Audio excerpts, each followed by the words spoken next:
పశ్చిమ గోదావరి జిల్లా ఏలూరులో ఎన్నికల ప్రచారంలో పాల్గొన్నారు జనసేన పార్టీ ఎమ్మెల్యే అభ్యర్థి రెడ్డి అప్పలనాయుడు. ఇక జనసేన పార్టీ గుర్తు గాజు గ్లాస్ గుర్తుపై ఓటు వేయాలని ఇంటింటి ప్రచారం చేస్తున్నారు.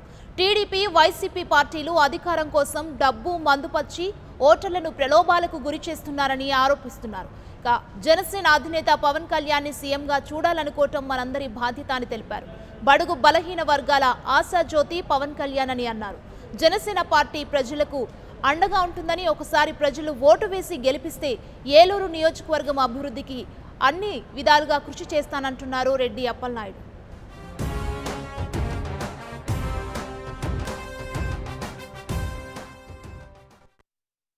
ఒకవైపు తెలుగుదేశం, ఒకవైపు వైఎస్ఆర్ పార్టీలకి గుండెల్లో రైళ్లు పరిగెడతా ఉంది.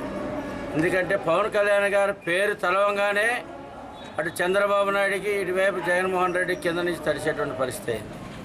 ఇక్కడ ఏలూరులో చూస్తే జనసేన పార్టీని చూసి, జనసేన పార్టీకి ఉన్నటువంటి ఆదరణ చూసి ఇద్దరు నాయకులు బెదిరి ఇద్దరూ కుమ్మక్కయ్యారు. ఇటువైపు వైఎస్ఆర్ పార్టీ క్యాండిడేట్ ఆలనాని, ఇటువైపు తెలుగుదేశం పార్టీకి సంబంధించినటువంటి బడేటి ఇద్దరు కుమ్మక్క ఈ రోజున టార్గెట్ మనం కాదు, మన ఇద్దరం దెబ్బలాడుకుంటే మధ్యలో జనసేన పట్టిపోతుంది, జనసేన గెలుపు ఖాయమైపోయిందని చెప్పేసి ఒక ఆందోళన పడుతూ ఈ రోజున ఇద్దరు కుమ్మక్కాయ డబ్బులు పంచుకుని ఇద్దరు కలిసి నువ్వు నా మీద కంప్లైంట్ చేయొద్దు, నేను నీ మీద కంప్లైంట్ చేయను, నేను 5,000 పంచుతాను, నువ్వు 5,000 పంచు, నేను 1,000 పంచితే డబ్బు అయిపోద్ది, నేను 500 పంచుతాను, నువ్వు 500 పంచు అని ఈ రోజున విచ్చలవిడిగా దోపిడీ చేసినటువంటి, లూటీ చేసినటువంటి డబ్బు అంతా కూడా ఇవాళ మళ్ళీ పంచి ప్రజలను మోసం చేసి మళ్ళీ 5 సంవత్సరాలు వాళ్ళు దోచుకోవటం కోసం ఇష్ట ప్రయత్నం చేస్తున్నటువంటి నాయకులకి గుణపాఠం, బుద్ధి, గోలీ కట్టవలసినటువంటి సమయం రేపు ఏప్రిల్ 11వ తారీఖు ఉదయం నుంచి సాయంత్రం దాకా జరిగేటువంటి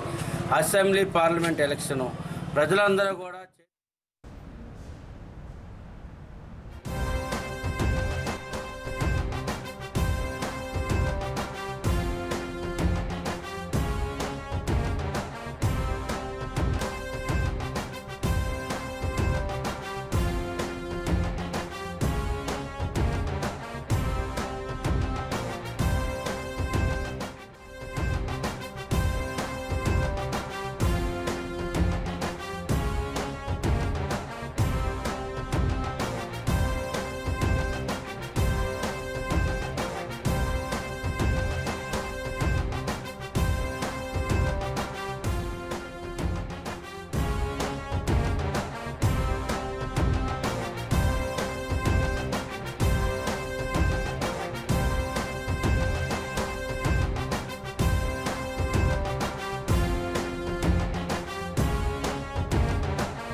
For more updates, please subscribe 99 TV Telugu.